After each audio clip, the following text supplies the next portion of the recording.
This week we're going to be talking about how to write your literature review chapter.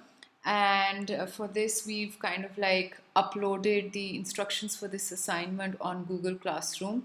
And the first step is, of course, watching this video that you're watching. So, what I'm basically going to do today is share with you how to write and structure the chapter in a narrative or essay form. Now, preceding this, you have been reading various articles and you've been developing those annotated bibliographies. Now we're taking the next step. We're going to use all that literature that you've reviewed so far and that you've extracted all those useful ideas and those quotes and everything. We're going to now use that content to and include it in your literature review chapter, and the challenge is to write it in a narrative form. Before we proceed and before I share with you how to go about this, I just want to underscore the significance of writing the literature review. Remember that what is the purpose of doing this, of writing the literature review, is to introduce the reader to all the existing studies and research that inform your project, and it's also a means of contextualizing your research problem. So it's very important to tell the reader that you have a broad understanding of the various theories and the concepts that surround your research question, and how you're using them in your own research. So to help you write your literature review chapter, we've uploaded a sample here on Google Classroom. It's called Blended Art at the Kindergarten Level by Jessica E. Sill. And so this is also a master's thesis. So it's a good specimen for you to look at. I'm just scrolling down and we've excerpted the literature review chapter here. And what I'm going to do is that I'm going to basically talk you through the key things that you should be following when you're writing your own chapter. Okay, so first and most important is the opening paragraph. Now, in the opening paragraph, it's very important to tell your reader what this literature review is going to cover. So here you can see that the author is telling us that the review of the literature covers, so she's listing a series of different themes that she's discovered during her literature review, and she's kind of like telling us, okay, NCLB, neuroimaging, so on and so forth. Then she goes on to say that I'm also going to be telling you the reasons of why kindergartners engage in art. And then she's also going to be talking about open-ended art structure. Art are explored in depth in this review. So basically, in just a few lines, very, very concise, she's telling us what she's going to cover in this chapter. Okay, now ये जो सारी themes हैं जो इधर इसने list की हुई है, mention की हुई है, you can also say that perhaps these were her theoretical frameworks that were informing her study. These were the theoretical domains which she kind of looked at to, contextualize her understanding about the field, and to, approach her research design in a more effective manner. So ये सारे जो हैं ये आप कह सकते हो कि उसके theoretical frameworks भी थे. आप भी इसी तरह करेंगे कि आप अपने theoretical frameworks को देखेंगे और आप straight up in the opening paragraph you're going to say that, okay, my review of the literature is going to cover X, Y, Z themes, and I'm also going to explore this, and I'm going to talk about this. Okay? So that's the first chapter. Okay, moving on. As you can see, so her first theoretical framework was NCLB, which is No Child Left Behind. So immediately, once the first paragraph is done, she then goes into talking about what NCLB is. Sorry, that's a bit of a tongue twister. And so as we start looking at this literature review, you'll notice that each paragraph is a summary of an idea. So she's telling us what NCLB is, and she probably read maybe I don't know how many papers about this, and so she's kind of like summarizing in her own words, and she's like telling us the core idea behind No Child Left Behind. And because she's citing somebody, she's taking this core idea from somebody else's study. So this is the standard citation method. आप author का नाम लिखते हैं और फिर आप उसकी year of research भी लिखते हैं. This is extremely important. The citing convention means कि आपने correct तरीके से इसको cite करना है. No idea should be taken, should be presented as your own if it is not your own idea. ठीक है, यहाँ पर आप ये सारा पैराग्राफ जो है ये क्योंकि इसके एंड में साइटेशन आ रही है, इसका मतलब है कि this entire paragraph or the core idea in this paragraph was presented by Hunt in a study in 2008. Okay, moving on, the author goes on to tell us, looking at some other literature, and then she goes on to say that she starts talking about another study that uses NCLB, and she mentions so one way of talking about a study is to share the entire title of the study or where that study took place. ठीक है, so यहाँ पर she's sharing some facts about what she discovered in this study. थोड़ा सा आगे चलते हैं तो again अगर आप note करें यहाँ पर she's again citing the same author. Okay, now she's coming on to her next theme or her theoretical framework. So her next theoretical framework is neuroimaging. So any literature, so what you really need to understand is that जब आप लोग अपनी annotated bibliography वाली sheets fill in कर रहे थे, and I have one here, so I'm going to use Kashan's sheet to like explain. So for instance, Kashan का जो question है, it's about media study programs and how they correspond to the media industry, and he's kind of identified a couple of theoretical frameworks that he needs to look at, or theoretical lenses that he needs to explore to understand and answer his question. So he's looking at higher education, media studies programs. He's also going to look at what are the influences on media studies education, just try and grasp the entire media study industry landscape. He's also looking at the skill set required.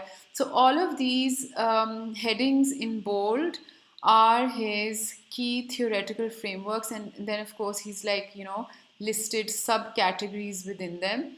And I'm just going to take you down to his first text review. And अगर आपको याद हो तो हमारा जो पहला ये box था इसमें लिखा हुआ था organising theoretical framework.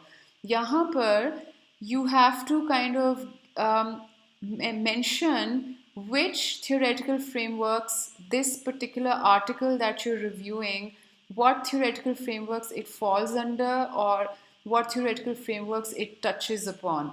So for instance, this particular article titled Media Matters in Pakistan, Kashan thinks that this article touches upon these three theoretical frameworks. So he's kind of listed them here. So this is just to like show you how important this is, because अगर आपने यहाँ पर ये चीज़ define कर दी है कि आपका article किस थीम या थियोरेटिकल फ्रेमवर्क के अंडर फॉल कर रहा है, तो फिर आपको अपना लिटरेचर रिव्यू चैप्टर लिखने में बहुत आसानी होगी. So in this case, going back to the sample chapter, the first theme or theoretical framework was No Child Left Behind. So any articles that this author read related to this framework, she's kind of like summarized in this section. Okay? And then she's going on to the next section, which is neuroimaging. And here she's kind of like using a really interesting strategy.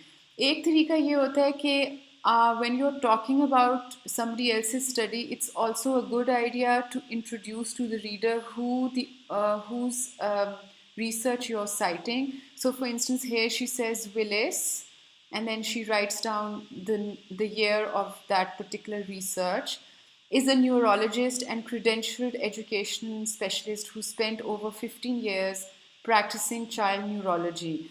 Now, why do you think the author is telling us this? Because she wants to kind of establish that the source she is reading is a credible source. So perhaps for her field, it might just be a seminal source. So she's right at the outset, she's kind of like stating that, okay, I'm reading an article by Willis, but the reader doesn't know who Willis is and why Willis is important. So she's telling us in like one or two lines who Willis is and what his experience is in the field and why we should take his research seriously.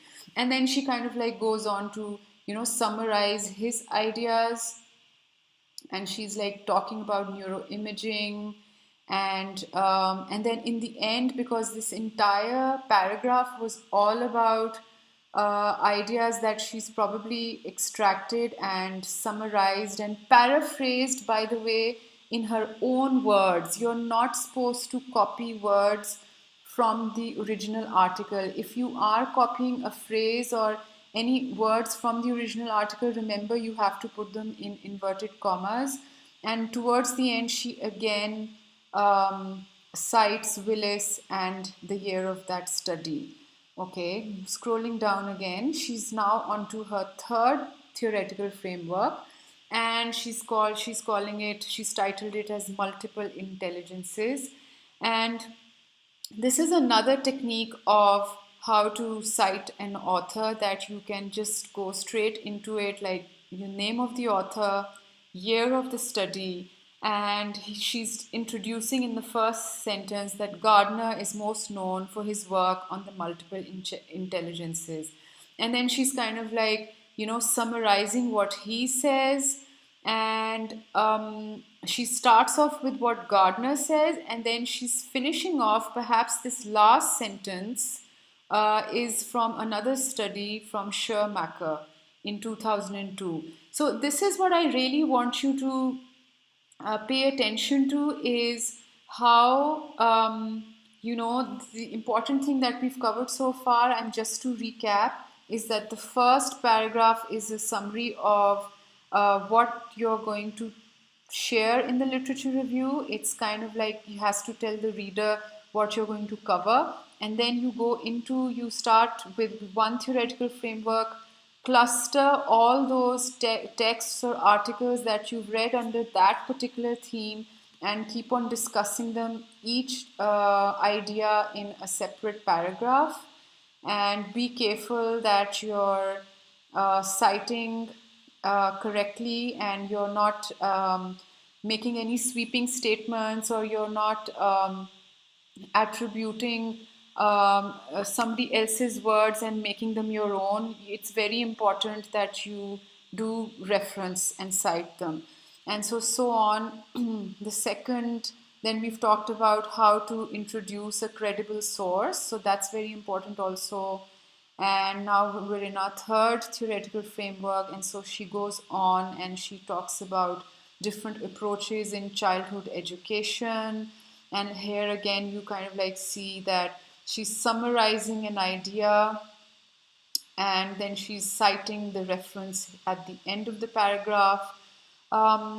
Another thing you need to focus on is that you have to have interconnectivity between one paragraph and the next. So so when she starts another paragraph, she says another approach or another artful approach is the Waldorf approach. And so she's talking about one approach in this paragraph, and then she's talking about another approach in this paragraph, and so she goes on, and then she's into her next theoretical framework, why kindergartners engage in art. So she's kind of all the literature that she's read related to this theme, she's going to kind of talk about here. Okay?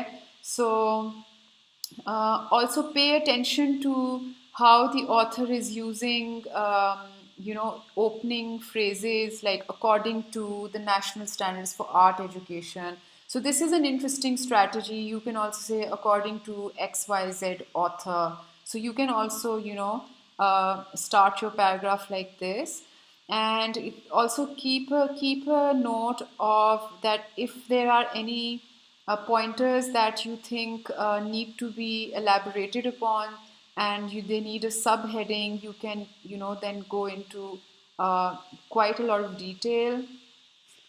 So we continue like this. So as you can see कि यहाँ पर how there she's starting to discuss how art impacts kindergarten development, and so she's listing the factors and elaborating on each idea in a small in a paragraph, and then she's again being very careful about where to cite.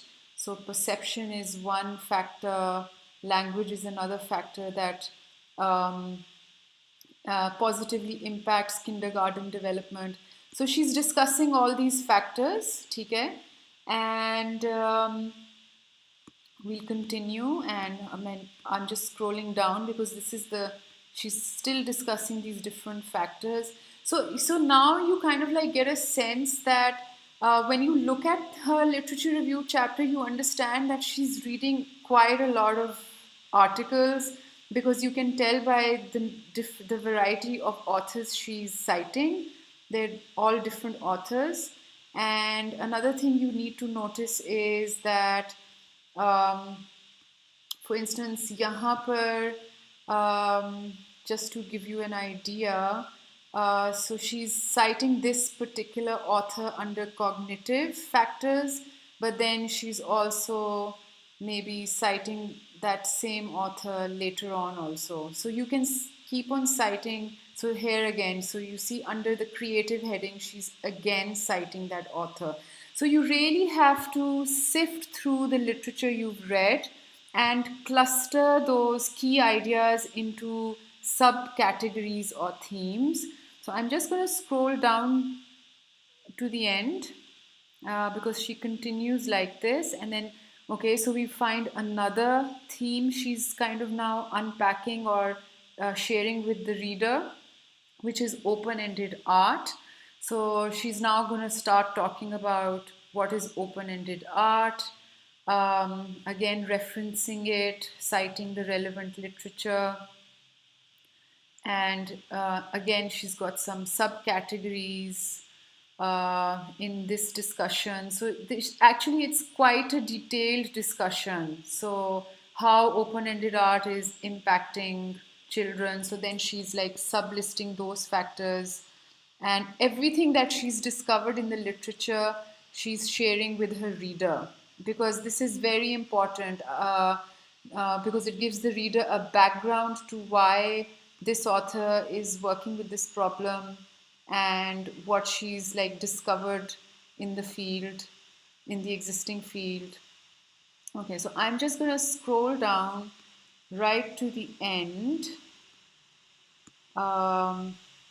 Let's see. Okay, now towards the end, we find another heading, which is discussion of literature. So इससे पहले आपने जितना भी literature review किया है, वो आपने अपने डिफरेंट जो आपने पेपर्स पढ़े थे उनको आपने क्लस्टर कर दिया अपने थियोरेटिकल फ्रेमवर्क्स के under, and you've kind of like discussed it in quite detail preceding this point. But towards the end, we have to now discuss the literature, which means like critically look at it. And this is the point where you as a researcher have to give your opinion on the literature you've read so far. ठीक है, सो इससे पहले जितना भी कुछ आपने summarise किया था और साइट आप कर रहे थे, this was all that you had discovered. You were really just paraphrasing and summarizing the core ideas that you had discovered in each article, and you had placed them under the relevant theoretical frameworks. But when you come to the section on discussion of literature, this is where you're giving your opinion on the literature. So you're kind of summarizing the major findings, what you have discovered, how this is important for you. So you kind of like summarize what you've discovered. इसी discussion के अंदर एक section होगा limitations or gaps in the literature. Now this is extremely important because अगर आप ये reader के साथ ये शेयर कर लेंगे कि you discovered X, Y, Z in the literature, but you did not find A, B, and C, so you can then talk about it here. So for instance, यहाँ पर the author is saying there is little information available on structured art. So she's kind of like sharing that, I've read all this literature, but I've found very little information on structured art.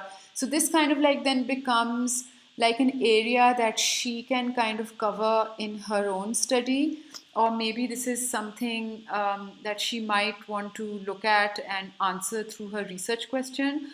And so this is a very important section that you have to include in your literature review chapter, that you have to tell the reader what were the gaps in the literature, what did you not find. मतलब ऊपर आपने वो सारा कुछ तो summarise कर दिया जो आपको मिला, आपने रिव्यू किया, आपने वो कोर आइडियाज आपने सारे समराइज कर दिए, बट डिस्कशन ऑफ लिटरेचर वाले सेक्शन में you're going to tell the reader your opinion on the literature, and you're also going to share what the gaps are in the literature, and in the end the concluding paragraph is implications for future research. इस paragraph के अंदर you kind of like hypothesize that how perhaps future research could fill in those gaps that you've just discovered, or perhaps how your research is going to fill in that gap, or maybe take a step in that direction. So ये components हैं जो कि आपने अपने literature review में भी करने हैं, cover करने हैं. And I hope this is easy for you to understand. If you have any questions, you please post them on the stream.